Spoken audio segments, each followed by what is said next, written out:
Okay mga kaibigan, so in relation naman to sa huling video na ginawa ko about usapang dead boot. Ngayong usapang battery naman tayo mga kaibigan. Mainly para sa mga smartphones natin. So ang dami ko din nakikitang mga comments sa channel ko na, well, mainly concerned sa battery. Like, safe ba ang fast charging talaga? Ang pag-overcharge ng isang phone?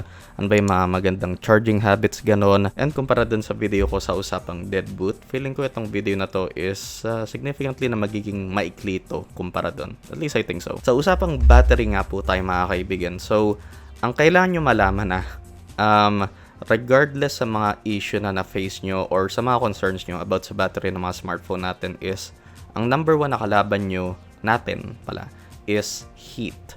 Ang init, ang pag-overheat ng mga device natin. So first off is overcharge. So pagdating sa pag-overcharge ng mga device natin, mainly concern lang to para sa mga older devices, siguro mga 2018 and older, and mga budget smartphones, kasi at least para sa mga more recent smartphones and sa mga more high-end smartphones is meron na silang feature ngayon na built-in na kung saan i-discharge niya yung phone once na umabot na siya ng 100%, or kung may safety feature yan, or in general feature na pwede mong iset yung, for example, if nag 80% na magdi-discharge na yung phone mo. Pero again, para sa mga older and more cheaper smartphones is wala silang ganong safety feature unless na lang kung in-indicate talaga ng company yun mismo. Pero in general, kung medyo may OCD ka, kung gusto mo talaga mapangalagaan yung battery ng device mo, is as much as possible, wag mong i-overcharge yan. Pag umabot ng 100%, tanggalin mo na kaagad. And siguro one of the main enemies ng battery ng mga device natin is using our phones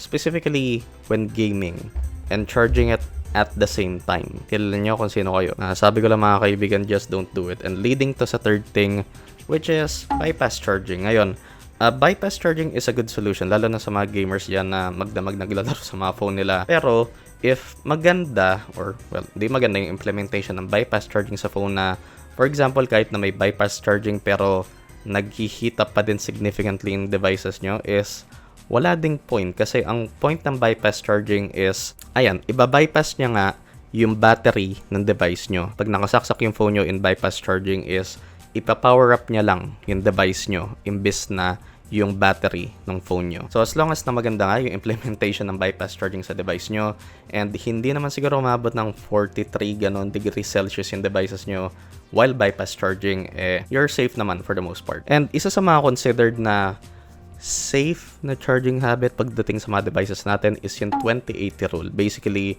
hindi mo papababain ng 20% yung device nyo, and hindi mo isasagad sa 100% all the time. No, mainly para lang to sa mga talagang OCD sa mga phone nila. Or siguro mas magandang term dito is paranoid, na mas mabilis na magde-degrade yung battery health ng phone mo. If ganun tao ka, siguro I can't blame you. If gusto mo talaga yung parang best charging habit para mapangalagaan talaga and mas mapatagal yung lifespan ng battery ng phone mo, is follow the 20-80 rule. And take note mga kaibigan, this is to prolong the battery health of your device. This is not a solution para hindi mag-degrade at all yung battery health ng phone nyo. So, kahit anong gawin nyo, magde-degrade at magde-degrade yung battery health ng phone natin. Tapos, last up is fast charging, which magli-lead to sa main nakalaban nga natin pagdating sa battery ng mga device natin, which is heat.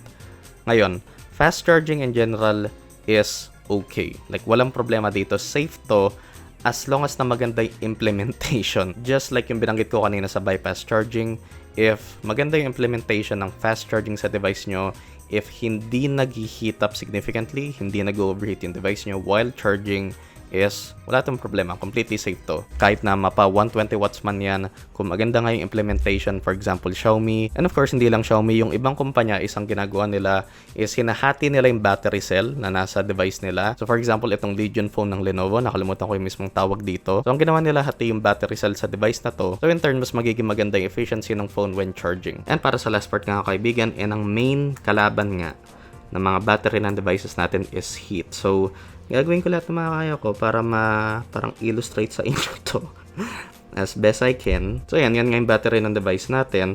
So ngayon, meron tayong parang electrolyte layer na kung saan dyan nagpa-pass through yung mga ions, anodes, and cathodes ng devices natin when charging and discharging the device. So, mangyayari ngayon pag nag-overheat yung mga device natin or nagiging uncomfortable na yung temp ng device natin is nagki-crystallize ngayon yung electrolyte layer na yan na ngayon, nabablock off niya yung ibang mga ions na gusto mag-pass through sa electrolyte layer na yan. Therefore, mas hindi nagiging efficient ngayon yung charging ng device natin.